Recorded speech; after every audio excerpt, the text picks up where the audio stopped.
Bueno, hoy estaba recordando este viejo himno que me trae muchos recuerdos y nada, con la tuba no se puede dar esos gustitos, ¿no? Es decir, quiero tocar ese tema. Nada, en realidad el video se trata de poder presentar el instrumento, que es una Yamaha 104 que ya habíamos presentado en otros videos anteriores, pero volvió de luthier.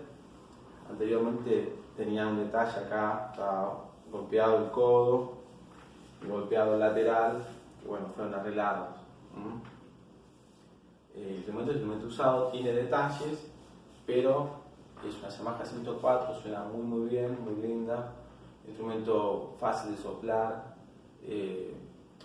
Para poder ir a los graves no tenés que contramatarte.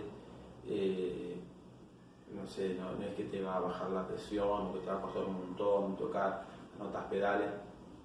Me pasa a mí por lo menos, pero tengo varias tubas. De hecho, la semana que viene, que adelante, vamos a hacer la comparación con la Olds Albastor, y esa tuba me resulta más blanda, más fácil de tocar. Bueno, hoy voy a hacer unas escalas por semitonos, desde si bemol hasta si bemol arriba. Vamos a ver cómo suena un poquito.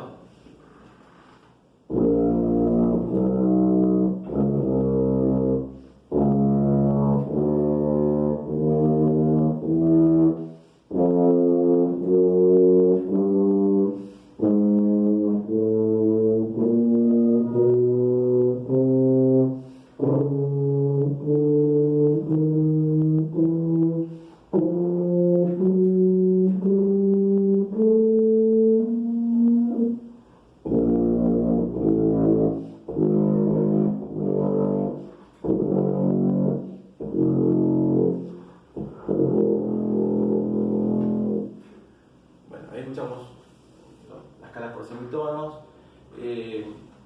Cualquier consulta que quieran hacer, o escuchar alguna otra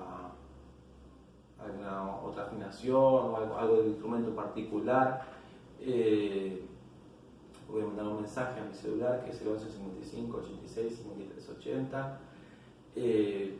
Yo por lo general con los instrumentos más chicos me acerco hacia algún lugar, nos encontramos y lo probamos. Acá son instrumentos demasiado grandes para andar transportando. Yo hoy no manejo en auto, no manejo en colectivo, así que bueno, ustedes lo deben sufrir. Imagínate ir con una tuba, con un colectivo para todos lados, no es nada cómodo. El estuche es este, es un estuche cuenta con ruedas, es un estuche rígido, muy lindo, muy seguro, muy firme. Así que bueno, el instrumento viene con su estuche. El instrumento suena muy lindo. Bueno, no hay mucho más para decir. La semana que viene vamos a estar presentando la otra tuba. Bueno, muchachos, nos estamos viendo. Hasta la próxima.